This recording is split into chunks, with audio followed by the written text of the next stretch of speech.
Hello, and welcome back to the fourth and final installment of my conversation with Ben Franklin expert, Dr. George Boudreau. Now, storytelling and history are important tools for us to look back on who we were, as well as learning about who we can be. Dr. Boudreau, what do you think is the benefit of looking back on Ben Franklin as a young person and exploring that part of his story? Well, I love the idea that it connects for kids, that it's a way that they can see that, he wasn't just the old man standing posing for statues all the time, but he was a kid who was intelligent and ambitious and in his own special way, hardworking and committed, very committed to his community, and that this all grows out of that. It's a hard time to be a kid, Kids today are living through a lot, but maybe to remember, others earlier have lived through a lot too. One thing I didn't talk about is constant presence in Benjamin Franklin's young life was war. Constant war with the French, my ancestors in Canada.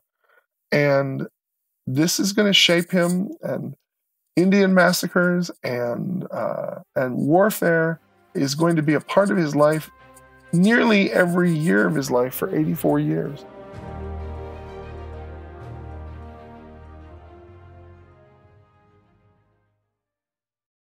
The world is full of inspiring people who've achieved unimaginable feats. Whose Amazing Life is a podcast from Wondery for the whole family that celebrates these one-in-a-million stories. We walk you through the life's journey of a legend in their field. But here's the trick. You won't know whose story you're hearing until the end of the episode. Follow Whose Amazing Life on Amazon Music, Apple Podcasts, or wherever you listen. You can listen early and ad-free by joining Wondery Plus and Apple Podcasts or the Wondery app.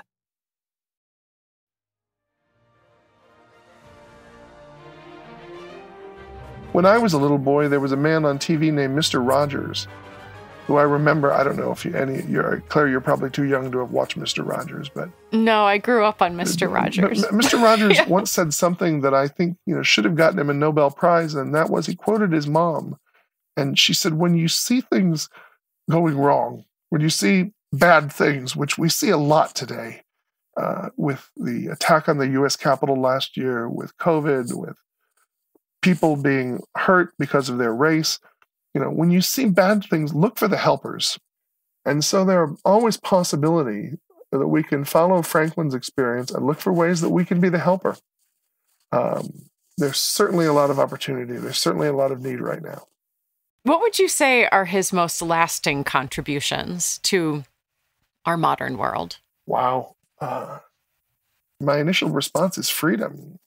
That his decision that America would be a free people and we'd be a separate nation from the British Empire, I think is incredibly important. I think that he was a person who embodied the idea that where you start off doesn't mean that's all you're going to be able to do.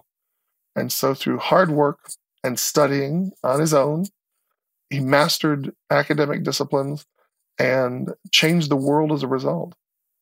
So kids, get out there and help found a nation. Or do what you can to serve the nation we've got. This one's pretty good. Oh, I love that. I think that's a wonderful place to end. And thank you so much for your time today. Oh, my pleasure. And doing this interview with us. It's such a pleasure to speak with you. We hope you've enjoyed our interview with Dr. Boudreau and can't wait to see you right back here when Season 2 of Young Ben Franklin Welcome to New York begins on February 23rd.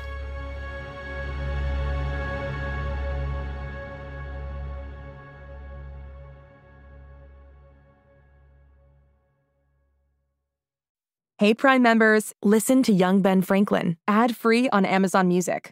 Download the Amazon Music app today.